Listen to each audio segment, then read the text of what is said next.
Hello and welcome to the eTech podcast with me, your host, Ryan Maughan.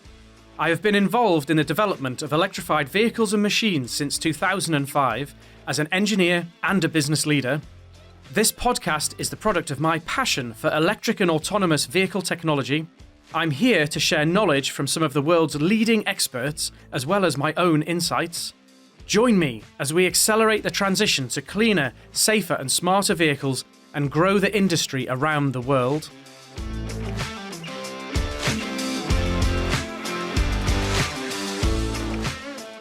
Thanks for taking the time out to come and listen to this today. We're going to talk today about future development trends in electric and hybrid vehicle drivetrain, particularly in the electrical and electronic systems. We're planning a separate podcast about battery cells and battery systems sometime soon. We've got some really exciting material coming through for that. So this podcast deliberately ignores the battery packs and talks about everything else. As EVs come onto the market, there's some really clear trends emerging in the powertrain systems. This is due to higher volumes, really. The passenger car industry is leading this drive, but we're also seeing some signs of these trends in the commercial vehicle sector as OEMs start to look seriously at higher volumes. And critically, the thing that everyone's trying to do is drive cost out of their EV offerings. So on the powertrain side, the performance is okay, but we want to drive cost out, we want to drive weight out of the vehicle to improve the range, and that's driving a few clear trends. So what we're going to look at here really is how people are driving out the material BOM costs from the vehicle, but also improving production line assembly through simplification of the vehicle design. And really, to sum this up in one word, the trend is integration. So more specialized platform-specific componentry that's very highly integrated. There's a couple of neat examples of this at the moment, in particular on the Tesla Model 3. So before I deep dive into that, don't worry, this isn't just all going to be about the Model 3. But on the Model 3, they've got a few nice features, and what I'm just going to talk about is a highly integrated power distribution module, which sometimes people are calling the battery penthouse, and this is basically because it sits as a lump on the back of the battery pack under where the rear seats are on the car. This is, in fact, a fully integrated module that includes the master BMS controller, the DC-DC converter, the onboard charger, and also a high-voltage junction box. And these are all fully integrated into a single tin can, which in itself, just through doing that, that's showing a really good level of integration. By putting all of these devices into one box, saves an awful lot of external high-voltage wiring and interconnects. When you look inside that box, it's full of bus bars that are much smaller and lighter than a cable would be, and they're protected with molded plastic insulation, so huge cost, weight saving, assembly saving compared to cablings and no interconnects.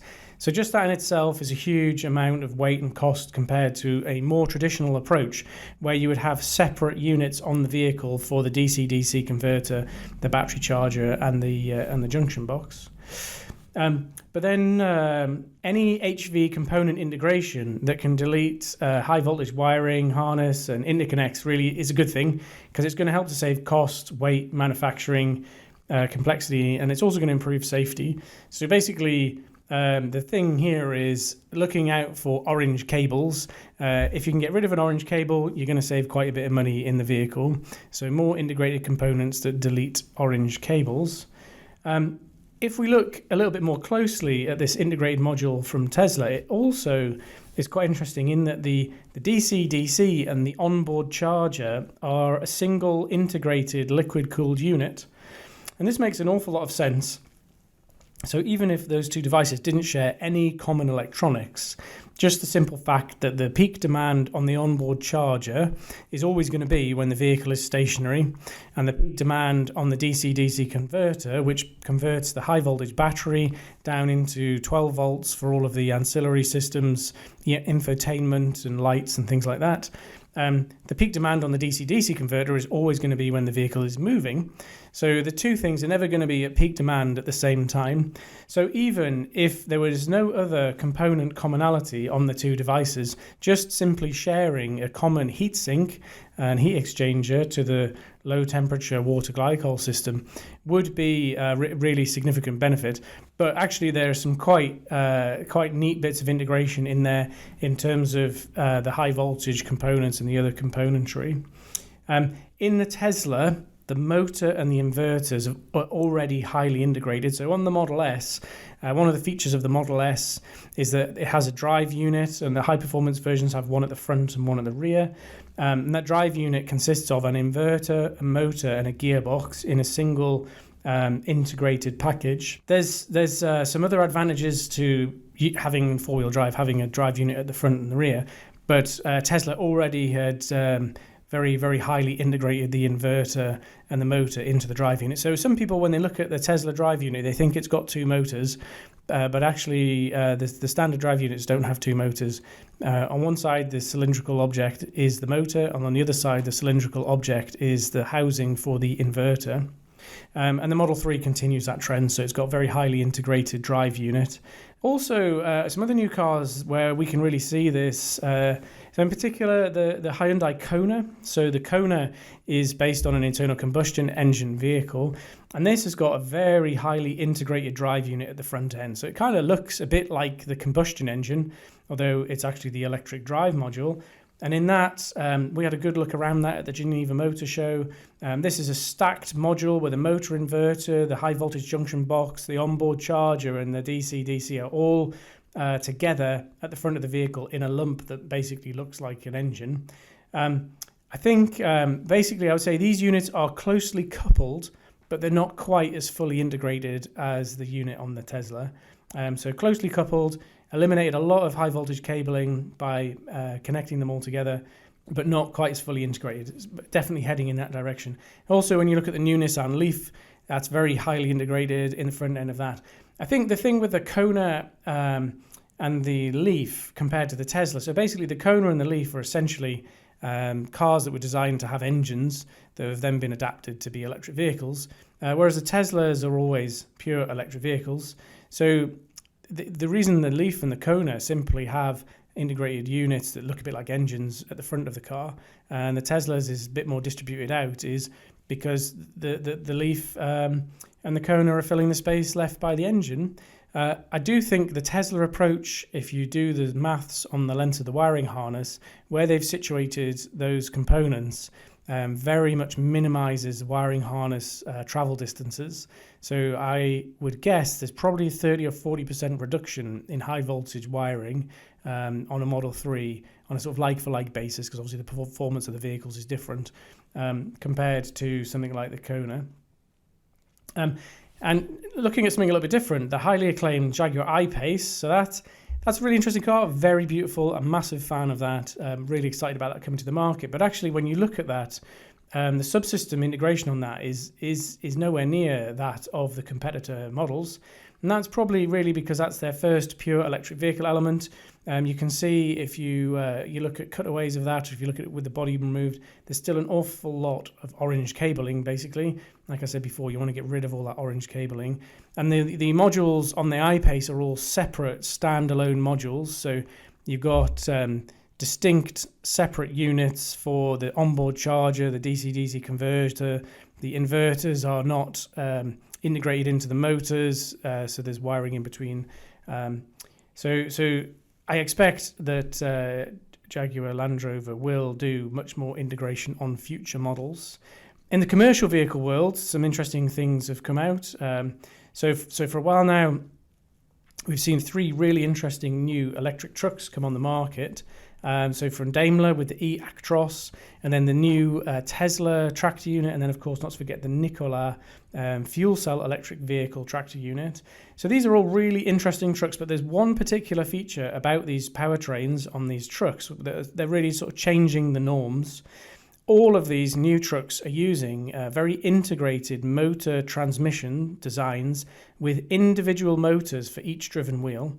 So they're not in-wheel motors. They're all using motors that are mounted inboard. So the Mercedes truck, the motors, it's a portal axle, and the motors are close to the wheels. So they're not inboard, they're kind of outboard motors. Motor gearbox, very integrated in that portal axle. The Tesla and the Nikola trucks, you can see that the motors are inboard mounted with reduction gearboxes, but they are still one individual motor per driven wheel. So this is instead of the more conventional approach, which uses a very large traditional single motor driving the wheels through a differential. This new drivetrain configuration basically gets rid of the differential. It allows the power to be split between these multiple electric motors. There's some other benefits to doing this from a control and efficiency point of view, but we'll talk about that in a future podcast. The power electronics are very closely coupled to the motors on these three trucks, but they're not as highly integrated yet as something like the Model 3. But I think more of that is coming. And also, interestingly, so in terms of market trends, and you got to notice that the company TM4, so famous for their commercial vehicle motor and power electronics, they were bought by Dana, who are famous for their truck axles. So I think we can fairly safely assume that Dana's plan there is for very highly integrated axle units featuring the TM4 motors and electronics. Bringing that all under one house will allow them to do that. And deliver some better units into the market. So there's a really clear trend coming through there with more highly integrated components, powertrain systems, and more sort of vehicle specific. And we are certainly seeing that at Avid. We have an awful lot of programs now where we're delivering vehicle specific variants of our standard products. So that might be something like a traction motor, but could also be vehicle specific, customer specific versions of coolant pumps and fans, things like that. So we're taking the standard platform products that we've had for several years, and now they're all being adapted to be customized for higher volumes, to be much more application specific for the particular customer requirements. So that's it. That's all for today.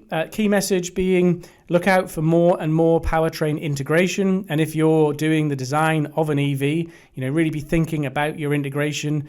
I think the big lesson learned by many people is actually the interconnections between the high voltage modules present a significant cost and add a lot of complexity to the vehicle assembly. So getting rid of all those orange cables, or as many as possible, minimizing the orange cables, is a massive benefit to the vehicle. You can take a huge amount of weight, cost, complexity out by doing that, and more integration between the devices gives you an improved overall product.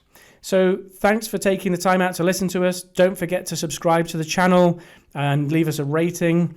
Also, feel free to send us any questions that you might have. We really appreciate seeing the questions come through. These podcasts are answering questions that we're seeing coming in. So future podcasts will be specifically answering questions that people have sent us. Okay, that's all for today. Thanks very much, and bye.